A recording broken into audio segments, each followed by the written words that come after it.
Hola, hola. Y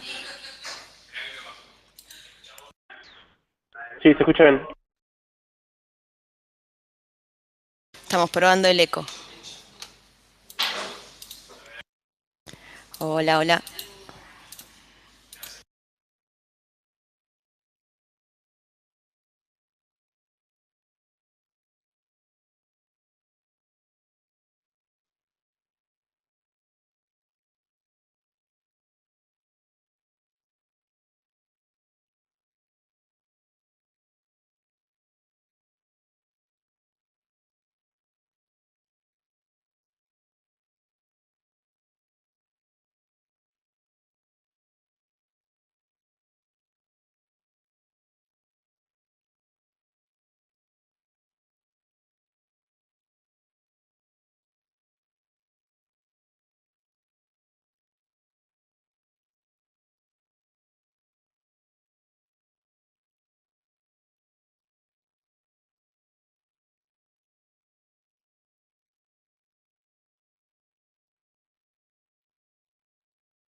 Hola.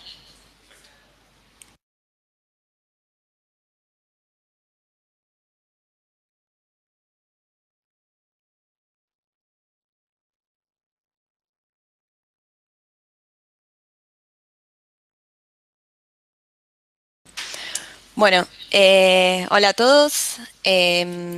Vamos a ver hoy una introducción a NoSQL y a MongoDB. Bueno, fue lo más votado en estos últimos tiempos en Trello, lo vi desde el verano. Vamos a ver de qué se tratan las bases de datos NoSQL. Luego vamos a ver de qué se trata la escalabilidad. También vamos a ver el teorema CAP o de Brewer.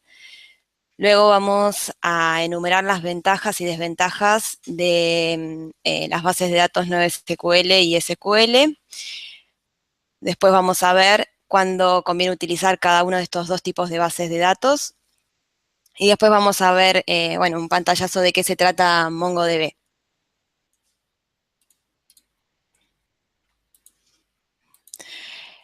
Bueno, las bases de datos que normalmente estamos acostumbrados a usar hoy en día son las de tipo relacional, ¿sí? Estas bases de datos utilizan el lenguaje SQL para poder manejar la información. Y lo que ha pasado este último tiempo es que Internet ha crecido muchísimo, entonces esto da lugar a nuevas aplicaciones para que se tengan que manejar enormes cantidades de datos. Entonces, en estos casos, lo que es necesario es que esa información que se guarda y que se lee tiene que ser se tiene que hacer de manera rápida. Importa también que se pueda escalar a medida que van creciendo las aplicaciones o, bueno, más usuarios, más solicitudes. Y entonces es necesario que las bases de datos sean flexibles, que tengan velocidad y que se pueda escalar horizontalmente. Hoy en día, bueno, hay una tendencia a usar desde ya hace más o menos desde el 2007 que empezaron con MongoDB, hay una tendencia a usar y definir bases de datos de tipo documental. Estas bases de datos lo que tienen es que son flexibles para almacenar los documentos, en este caso de MongoDB, ya lo vamos a ver más adelante. No hay un esquema fijo para guardar estos datos. Tienen un alto rendimiento y escalabilidad. Son de fácil mantenimiento. Y también en el caso de que falle alguno de los nodos, porque son para sistemas distribuidos, la aplicación puede seguir funcionando. Algo a aclarar es que las bases de datos no SQL no significa que no utilizan este lenguaje estructurado, sino que no es solo este lenguaje, sino otro para poder consultar y manejar la información, los datos. Son directamente bases de datos no relacionales. Estas bases de datos, o sea, uno está acostumbrado capaz a escuchar MongoDB y que son bases de datos de tipo documental, pero no son las únicas ni las representan. Hay otros tipos de bases de datos no SQL, las que son orientadas a documentos, las que son orientadas a columnas, las que son de clave valor, los pares de clave valor, y también las que son en grafo. En las que tenemos orientadas a documentos, bueno, podemos nombrar a MongoDB, que la utilizan Foursquare o eBay. Tenemos CouchDB, que la utilizan en la BBC. Acá son a modo de ejemplos algunas. Después tenemos las que son orientadas a columnas. Por ejemplo, Cassandra también es conocida. Es utilizada por Facebook, por Twitter. Creo que ya Twitter no la utiliza tanto. Después hay otra HBase, que es un proyecto de Apache actualmente, del proyecto Hadoop. Facebook también la utiliza, Twitter y Yahoo. Después, bueno, tenemos las de clave valor, los tipos de bases de datos como Redis, que lo utiliza Stack Overflow. Sé que, bueno, acá digamos, en la empresa, en Quadion, en el project board o en el workflow, perdón, workflow, hay algo de Redis que utiliza para las tareas, para encolar las tareas, me había comentado Pablo, pero eso es lo único más cercano que tenemos acá en la empresa, pero ningún proyecto utiliza este tipo de bases de datos. Después está DynamoDB, que bueno, fue desarrollada por Amazon, la utilizan en The Washington Post. Y también tenemos las bases de datos en grafo, por ejemplo, Neo4j, que, bueno, son bases de datos sirven también para geolocalización. Bueno, en lo que refiere a escalabilidad, tenemos, bueno, la escalabilidad es la capacidad de cualquier sistema para expandirse, para crecer, ¿sí? Hoy en día en Internet eso es muy importante por la cantidad, o sea, por la demanda de usuarios que hay. Tenemos dos maneras de escalar, una es vertical y otra es horizontal. En el escalado vertical, lo que implica es añadir más recursos al sistema para poder atender más solicitudes. Por ejemplo, se agregan más procesadores, memoria al servidor, más espacio de almacenamiento. El tema es que esto tiene un límite y es necesario en algún momento que, si ya se llega a ese límite, que la aplicación se tenga que rediseñar para poder atender todas esas solicitudes. El escalado horizontal se refiere a añadir más nodos al sistema. Por ejemplo, se agregan más máquinas en paralelo para que pueda funcionar la aplicación. Esta manera de escalado es más sencillo, no tiene límite y obviamente las aplicaciones ya desde el inicio están diseñadas para poder adaptarse a esta estructura. Lo que sí también implica es que haya coordinación, que se puedan replicar los datos, que son otras cosas a tener en cuenta. Estos sistemas NoSQL, bueno, son sistemas de almacenamiento de información ágiles, tienen un gran rendimiento, son sistemas distribuidos y en casi todos los casos se puede escalar horizontalmente. ¿Qué otra cosa? Bueno, vamos a ver ahora el teorema de Brewer o teorema CAP. Bueno, este teorema, digamos, lo que indica son tres dimensiones de los sistemas de almacenamiento de datos distribuidos. Una de las dimensiones es la consistencia, otra es la disponibilidad y otra es la tolerancia a particiones. Lo que se refiere, bueno, en cuanto a la consistencia, es que la información tiene que permanecer coherente y consistente después de ejecutarse cualquiera de las operaciones. O sea que el usuario, si más tarde vuelve a buscar la misma información, tiene que ser exactamente esa información que había quedado guardada antes, por ejemplo. La disponibilidad indica que, bueno, obviamente la información del sistema distribuido tiene que estar siempre disponible. Y la tolerancia a particiones se refiere a que una de las partes de este sistema distribuido, que serían los nodos, funcionen normalmente, aunque la comunicación, o sea, que la aplicación siga funcionando, aunque la comunicación entre los nodos pueda fallar, pero sí que sea confiable en cada uno de esos nodos. Entonces, según este teorema, lo que indica es que no se pueden cumplir las tres dimensiones a la vez, sino que se cumplen de a pares, ¿sí? Entonces, eligiendo de a dos, lo que tenemos es, bueno, por ejemplo, el primer caso de consistencia y de disponibilidad. En este, los sistemas, por ejemplo, si falla alguno de los nodos, la aplicación no puede continuar funcionando, ¿sí? Donde dice gestores relacionales encontramos a las bases de datos, por ejemplo, MySQL, SQL Server, Oracle. Después tenemos el otro par, que es el de consistencia y tolerancia a particiones. En este caso, si falla, o sea, por ejemplo, si toda la información no está disponible, la aplicación va a seguir funcionando y la información que se pueda, a la que se pueda acceder va a ser consistente. Y el tercer par, perdón, y en este par se encuentra MongoDB y Redis, por ejemplo. Y en el tercer par, que es el de disponibilidad y tolerancia a particiones, lo que indican es que durante un fallo de alguno de estos nodos, o que no hay comunicación entre los nodos, la información va a estar disponible, pero puede que no sea consistente. En este caso, bueno, tenemos Dynamo, Cassandra, ese tipo de bases de datos. Bueno, vamos a pasar ahora a ver las ventajas de SQL Server, de las bases de datos SQL Server.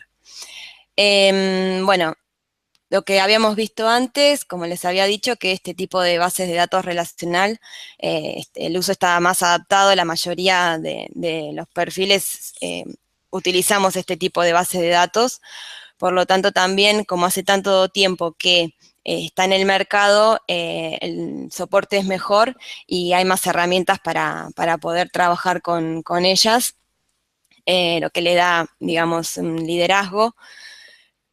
También tiene otra ventaja que es la atomicidad de las operaciones, o sea, o se ejecuta, o sea, vimos que trabaja por transacciones, se ejecuta todo o no. Y también, bueno, tiene como requisitos de integridad, sobre todo en los tipos de datos y la compatibilidad, o sea, toda la información tiene que ser consistente, que esto vamos a ver que en las bases de datos no SQL esto no es necesario. Las desventajas de las bases de datos relacionales, bueno, la atomicidad es algo que les juega en contra. Por ejemplo, si nos estamos ejecutando una transacción con demasiadas operaciones, puede ser que algo falle y hayamos perdido tiempo o datos en el medio, entonces eso es algo que le juega en contra. Y el tema también de la escalabilidad.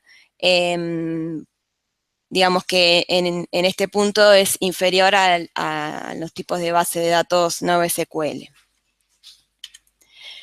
Las ventajas que tenemos de las bases de datos NoSQL, bueno, como les dije, son escalables, son descentralizadas, soportan estructuras distribuidas, son bases de datos más abiertas y flexibles, digamos que se trabaja, o sea, se utilizan para aplicaciones donde los modelos de entidad-relación, digamos, no son tan necesarios, se puede, donde no se necesitan tener esas relaciones. Después, se pueden cambiar los esquemas sin necesidad de parar las bases de datos. La escalabilidad horizontal es otra de las ventajas porque uno puede ir agregando máquinas en paralelo en lugar de tener que ejecutar, digamos que, sí, que agregar más recursos en donde se está ejecutando el motor de base de datos. Las máquinas no necesitan tener grandes recursos para poder funcionar y bueno, de por sí tienen una ventaja en la optimización de las consultas para grandes cantidades de datos.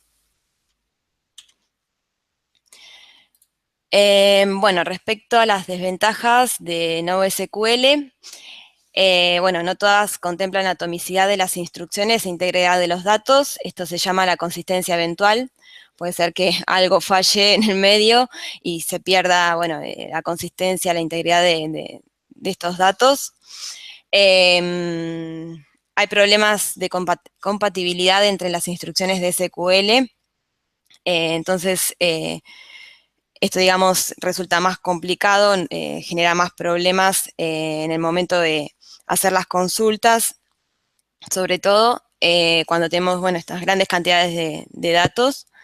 Hay una falta de estandarización. Cada una de las empresas que hoy en día desarrollan estas bases de datos NoSQL, bueno, lo definen a su manera. Hay un futuro incierto respecto a si se va a estandarizar o no. Cada uno lo maneja como más le gusta. Bueno, otra desventaja es el soporte multiplataforma. Todavía quedan mejoras por hacer para los sistemas que no son Linux, perdón.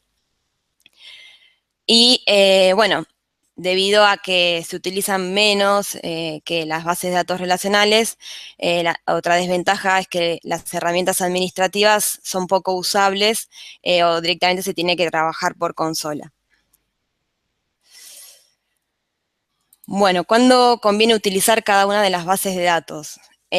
Bueno, en el caso de que los datos sí o sí tengan que ser consistentes y que no pueda existir un mínimo error, directamente conviene utilizar bases de datos SQL. Para el resto de los casos que ahora enumeramos, convienen las otras bases de datos no relacionales. Por ejemplo, si uno cuenta con un bajo presupuesto o mediano, digamos que es suficiente para que funcione. Si necesitamos trabajar con estructuras que sean de datos variables también, ya vimos que bueno, los esquemas son flexibles. Después, para el análisis de grandes cantidades de datos, también sirven las bases de datos no relacionales. Todo esto viene asociado al tema de la velocidad, la optimización de las consultas y el rendimiento en este punto les favorece. Bueno, y también vimos que en Internet hay numerosos proyectos que utilizan este tipo de bases de datos para, bueno, trabajar con motores de inteligencia complejos. Se refiere a todo el tema del análisis de datos también. Bueno, vamos a ver un poco de MongoDB. Bueno, MongoDB es una base de datos orientada a documentos. Se guardan colecciones de documentos. Estos documentos, los datos se insertan con el formato JSON, ¿sí? No es necesario que cada uno siga un esquema. Ya vamos a ver un ejemplo cortito donde, o sea, en una misma colección, o sea, lo que nosotros conocemos como tablas en las bases de datos relacionales, en MongoDB son colecciones. de registros, cada uno de esos registros es un documento, y cada uno de esos documentos tiene su propia estructura, no necesariamente tiene que coincidir con el resto de los documentos de la misma colección. Lo que sí cada uno de los documentos tiene es un campo, es un ID, que es un Object ID, que lo identifica unívocamente en toda la base de datos. Bueno, MongoDB está escrito en C++, se inició en el 2007, lo inició una empresa que se llama 10Gen. Luego en el 2009 dedicaron de lleno a trabajar en este proyecto y bueno, lo hicieron open source y gratuito. La consola está construida sobre JavaScript, lo que le da una gran ventaja también para trabajar con las aplicaciones web. Y hoy en día, bueno, contamos con drivers oficiales para la mayoría de los lenguajes. También, bueno, para Visual Studio está el driver, también se puede utilizar sin problema. Bueno, ¿dónde conviene utilizar MongoDB? Ya un poco lo vimos en las ventajas y desventajas de las bases de datos no relacionales. Bueno, en realidad conviene para las aplicaciones donde se necesitan almacenar grandes cantidades de datos semiestructurados, sobre todo las aplicaciones que son para Internet. El esquema, bueno, está definido por las consultas, ¿sí? Porque en la base de datos se guarda como uno lo necesita, pero en realidad ya desde el diseño de la arquitectura uno ahí termina definiendo cuál va a ser el esquema de cada una de esas colecciones. También, bueno, se utilizan en los entornos que requieran escalabilidad, por el tema que vimos que se utiliza para los sistemas distribuidos, en donde se puede agregar más cantidad de nodos a medida que se necesiten por la cantidad de solicitudes. Bueno, como vimos también, da flexibilidad por el tema de los esquemas. El rendimiento también está dado por la velocidad con la que trabaja en la optimización de las consultas. Y bueno, como les decía, sirve para las aplicaciones web, redes sociales, para los gestores de contenidos y todos los análisis de datos, por ejemplo. Donde no conviene utilizar MongoDB, bueno, como vimos, no se ejecutan transacciones, entonces capaz no conviene por el tema de la consistencia de los datos, de la integridad de la información, por lo tanto, para aplicaciones donde se tenga que tener en cuenta eso, no convienen. Solamente garantiza que la atomicidad se cumple al nivel del documento, o sea, de un registro, de lo que nosotros conocemos como una fila en una de las tablas de las bases de datos relacionales. Tampoco trabaja con joins, por lo tanto hay que hacer más de una consulta, así todo igual sigue siendo más rápido que las bases de datos relacionales, pero bueno, es algo a tener en cuenta en el momento de diseñar una aplicación. Y también cuenta con un framework, el Aggregation Framework, que se puede también usar MapReduce. Bueno, esto viene de funcionalidad de macros. Lo que hace es, cuando uno ejecuta una consulta, mapea y después reduce en paralelo la información, pero esto no llega a funcionar como realmente funcionan las bases de datos relacionales.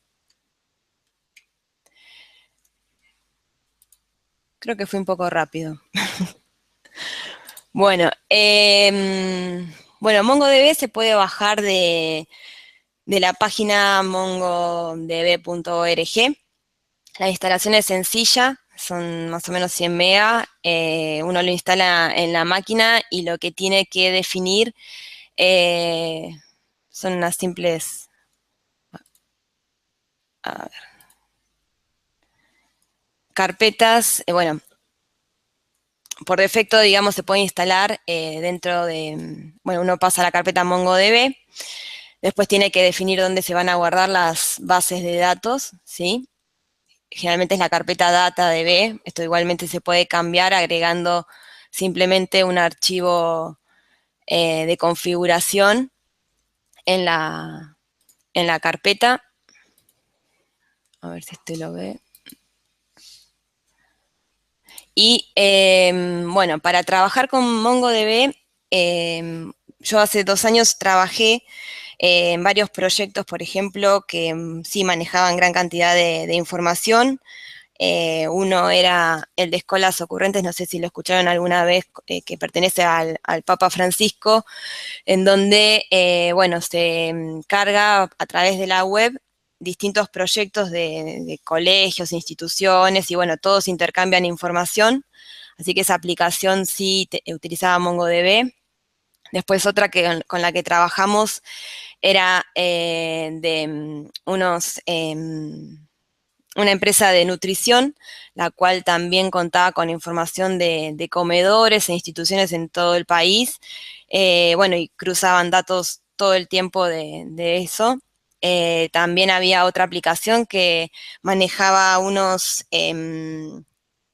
tanques de aceite, bueno, para eso que se registran muchos datos por cada uno de los tanques, ¿sí? Para después hacer estadísticas, análisis y eso, para ese tipo de aplicaciones también sirve. Todas eran web y, bueno, para trabajar con eso, que bueno, utilizábamos en Visual Studio, en VC, y para poder acceder a MongoDB, porque digamos, a pesar de que lo que vimos no tiene grandes herramientas para utilizarlo, lo que usábamos era otra aplicación que se llama RoboMongo, ¿sí? Es como el SQL Management. Esperen que se lo muestro.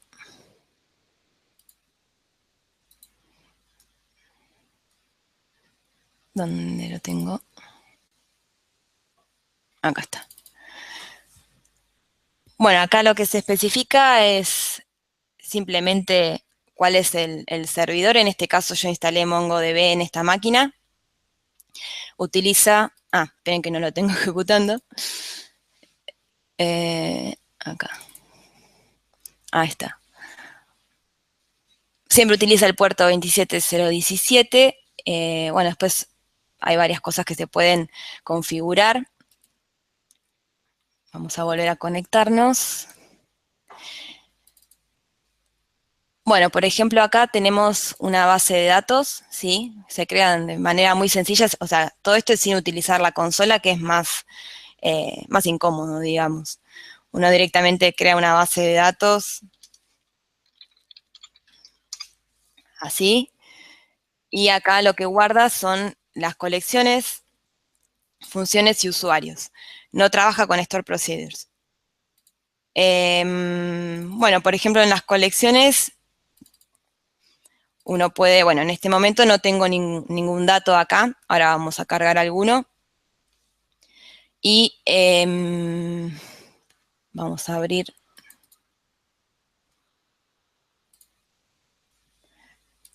Vamos a copiar alguno rápido.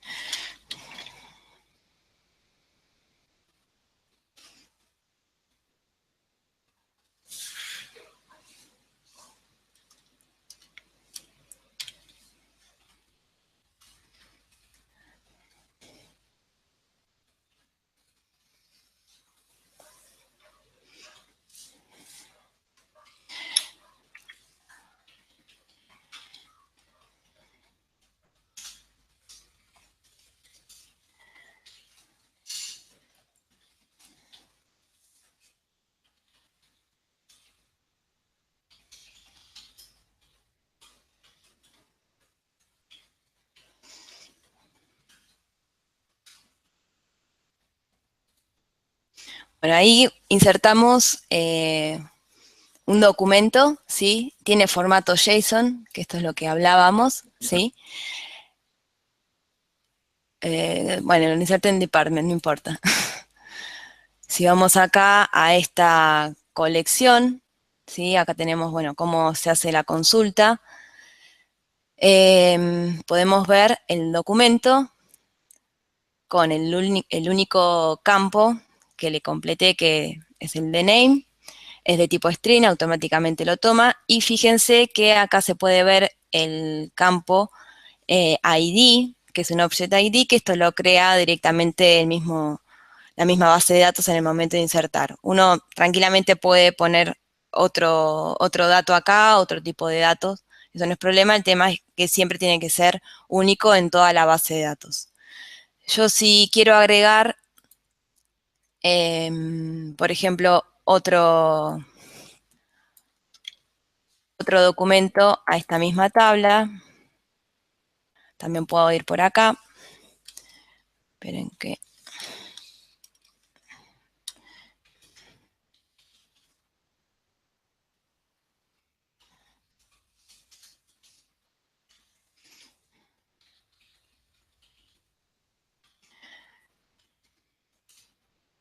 que son department. Vamos a ponerle, no sé, date.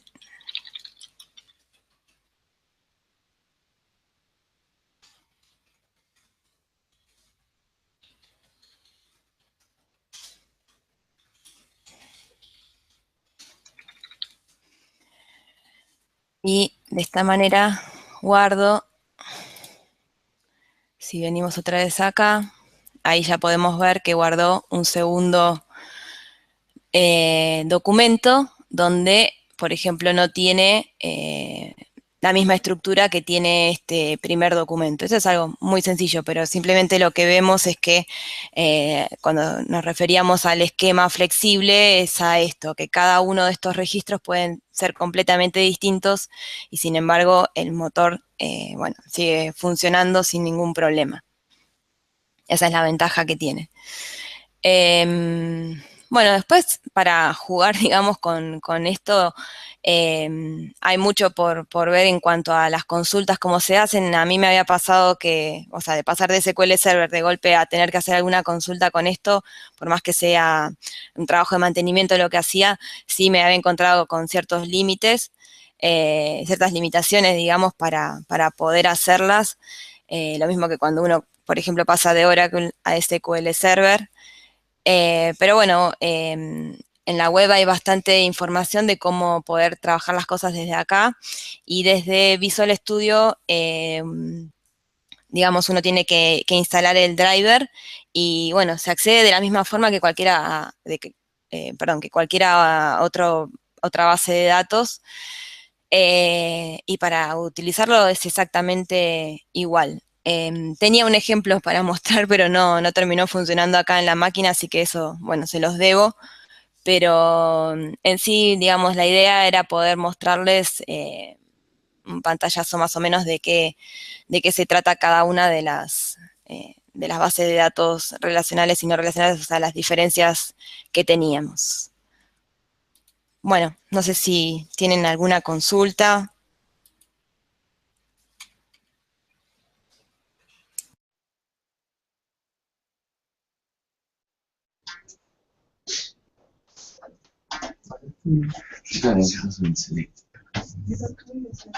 Yo soy los tipos, como que... ¿No reconoce? Sí. ¿Me escuchas? Hola Cecilia, ¿me escuchás? Sí. Te quería hacer una consulta por el tema de cómo reconoce los tipos a la hora vos de insertar estos datos. ¿Cómo es que se manejan? ¿No? Mirá, Porque ahí figuraba cuando... Sí. sí, vos acá decís cuando, por ejemplo, guardamos los datos y cada uno los reconoce. La verdad, internamente no sé cómo hace eso, te digo sinceramente. Lo que sí sé, bueno, o sea, hay diferencia del string, de las fechas y los numéricos. Por ejemplo, con el momento de insertar uno numérico, no va entre comillas. O sea, sé que a grandes rasgos como usuario normal, eso es las grandes diferencias, así. Pero internamente no lo sé bien. Tendría que Era más, buscarlo y pasarte la respuesta. casi más que nada del lado del usuario quería consultarte. Sí, O si por guardar una ejemplo, fecha, después... ¿cómo? O si, por ejemplo, quiero poner, no sé si existe tipo fecha Sí, o existe. Todo acá, digamos, donde vamos a insertar un documento se escribe como con JSON. Por Ok. ejemplo, si yo acá, no sé, le pongo a, no sé, la edad así, no sé, 30, ponele que sea eso solo.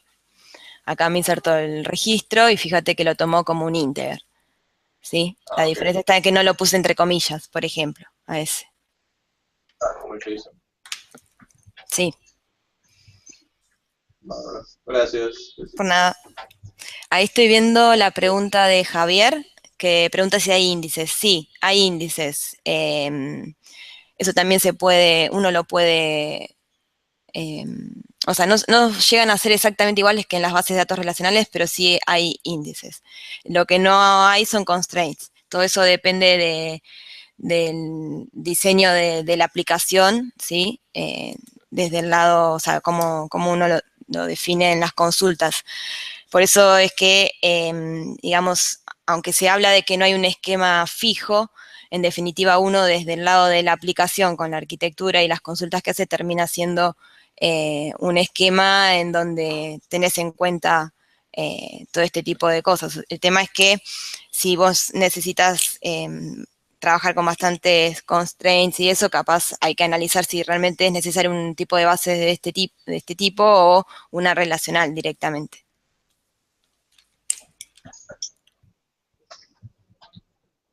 eh, una consulta respecto de los campos, al no ser fijos, cuando yo hago consultas sobre los campos, digamos, yo puedo hacer una consulta sobre una colección, sobre determinado campo, imagino, y los campos que no están presentes los maneja, o cómo resuelve eso internamente, o ¿se entendió la pregunta? Sí, sí, se entiende. Creo que, mira, eso no lo sé bien en detalle, pero si mal no recuerdo, directamente venían en null.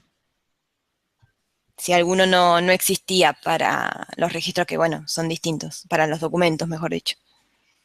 Pero eso también lo anoto para poder responder después. No, no, pero se puede hacer la Sí, consulta, se puede, digamos. sí, sí, sí, no te va a dar un error. Algo que quieras acceder, bueno, vos tenés que contemplar desde la aplicación de que no sea nulo, vacío y así. Genial.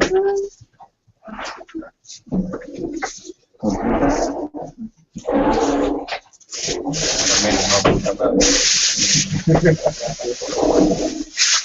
Creo que nada más. Tengo que ser algo de manejar relaciones entre objetos.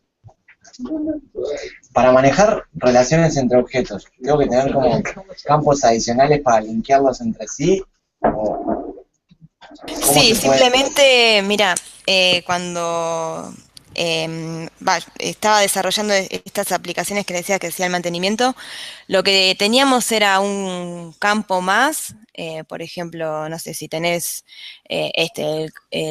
la colección departamentos y después tenés otra que sea empleados, dentro de cada uno de los documentos podés guardar un campo directamente que sea un integer que haga referencia al Object ID, al ID de cada uno de los departamentos al que pertenezca, incluso también puedes guardar arreglos y después lo manejas todo desde el lado de la aplicación, no desde la base de datos. En la base nada más vos guardás lo que necesitas, pero todo el tema de las relaciones lo haces desde el lado de la aplicación con tus consultas.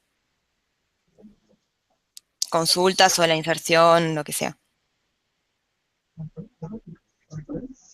Genial. Te hago una consulta.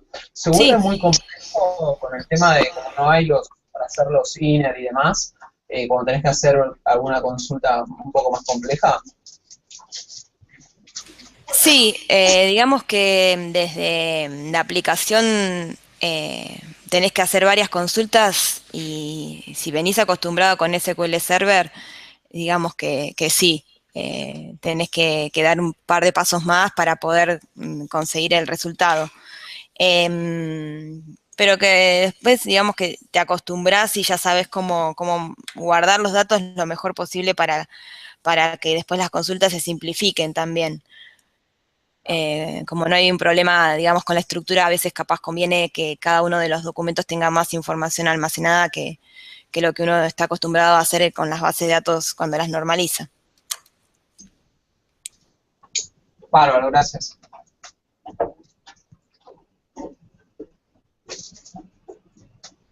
Bueno, ¿Alguno más? ¿De acá? con respecto a la utilización. No sé si me escuchás, Ceci. Sí. La duda con respecto a si no se vuelve contraproducente cuando vos tenés que traer mucha data. Como vos decís, esto de los joins, que recién preguntaba Ari, decías que tenías que hacer varias consultas sobre, como vos, digamos, no, digamos, cuando, no sé, acostumbrado a SQL Server que vos joineás y empezás a filtrar data en función de los joins que vos le vas generando, entonces, digamos, la data sobre la que empezás a consultar cada vez es más chica o, digamos, se va reduciendo en función de la cantidad de joins que le vas haciendo. Si bien las tablas pueden ser muy grandes, a medida, digamos, que va joineando, se supone que el motor va trabajando y va siempre trabajando sobre menos registros. Acá, como vos tenés que hacer una consulta, por decirte, no sé, consultás y te traes todas, no sé, todos los usuarios, después te traes todas las facturas de los usuarios, después te traes, no sé, todos los pagos de los usuarios. Tenés mucha data sobre lo que vos vas a trabajar y tenés que hacer mucha, digamos, consultar sobre mucha data, ¿no se vuelve contraproducente?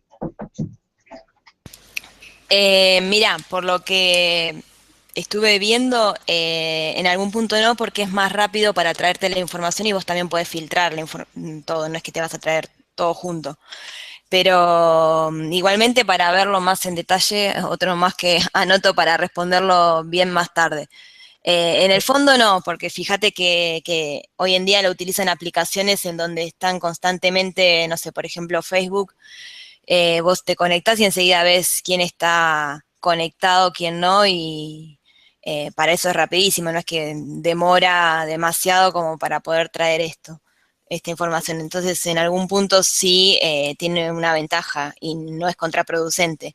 Igualmente, vi también que hay mucha gente que, bueno, tiene varias contras respecto a MongoDB, pero bueno, todo depende también cómo diseñan las aplicaciones y cuál es el objetivo realmente para cada una de esas. Ok, y ahora me surgió otra en función de lo que me decías.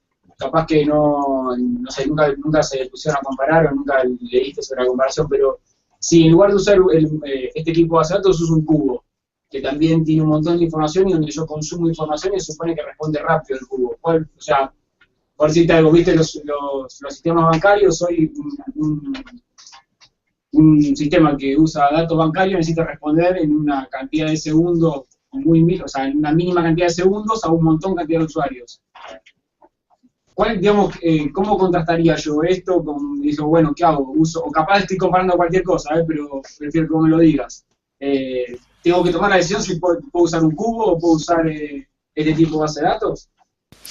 Y lo que tenés es que los cubos ya se vienen utilizando antes que esto. Ahí hay una ventaja más respecto al soporte. Igualmente yo creo que con un motor de base de datos de este tipo estaría bien para mí, ¿no? Por ejemplo, uno de los proyectos en los que estaba era de beneficios del banco macro, o sea que ahí tenías 1.000.000 de registros respecto a lo que cada usuario consumía, bueno, todo eso. Y creo que después también para el análisis de esa información venía muy bien respecto al rendimiento del motor, ¿no? Y a la velocidad. Para el tema de filtrado y bajar la cantidad de Está bien, pero vos un cubo tenés campos calculados, es muy diferente, ¿no? Es tan, Sí, tenés o sea, más allá de la cantidad de registros, por eso es que es lo que dice, lo que comentaba Ceci, están acostumbrados, muchas de las aplicaciones de los bancos están acostumbrados a usar cubos y hoy si se quieren pasar algo nuevo, por eso le preguntaba si esto aplicaba a un sistema bancario. Claro, prácticamente no lo quieren hacer porque la migración y saber si esto si responde en la misma velocidad y con la misma cantidad de campos calculados que tiene un cubo o la cantidad de dimensiones que pueda tener, es diferente. Pero por eso quería saber si en algún momento había visto algo parecido a eso.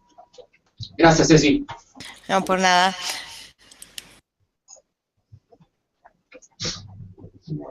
¿Alguien más?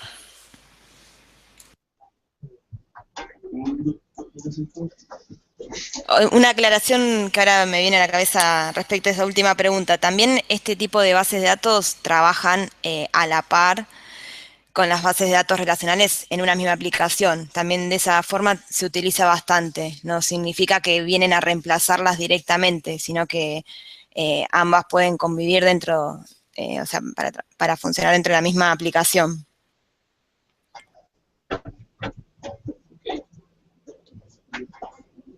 Incluso también hay algunas que, bueno, hoy justo hablábamos con Mariano que, por ejemplo, bueno, tienen información en la base de datos relacional y después hacen réplicas en bases de datos de este tipo, no relacionales, para que después las consultas que se hacen sean más rápidas ahí.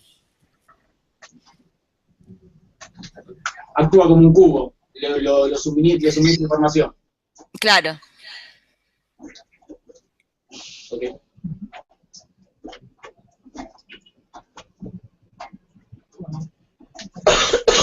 ¿Alguien más? Sí. No sé si aplica, pero vos decías el tema de la escalabilidad. Hay bases de datos que están orientadas a la escalabilidad, por ejemplo, en varios nodos. Esta MongoDB también está pensada así, lista como para salir a producción y decirle el día de mañana, bueno, ahora tengo un nodo más, corre en otro nodo, o nada que ver. Sí. Para eso está bien. Inclusive, o sea, vos tenés que tener en cuenta que el diseño de tu aplicación ya tiene que estar pensado para poder coordinar esto, de que trabaje así el sistema distribuido sobre distintos nodos, que si se agrega otro sea transparente.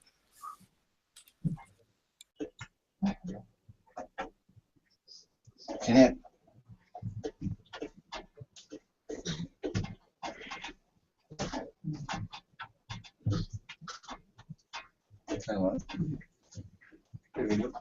¿Alguien más?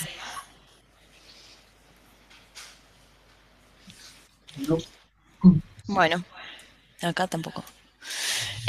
Bueno, con esto entonces ya damos por finalizada la charla y bueno, a las preguntas que me quedaron pendientes de responder bien, después lo hablamos, mándenme un mail, así lo veo y les respondo. Y bueno, acá les dejo las referencias de lo que vi en la web de lo más importante, ¿no? O sea, el link donde bajar MongoDB. RoboMongo, que es la herramienta que utilizaba para poder acceder a la base de datos de forma más cómoda que la consola.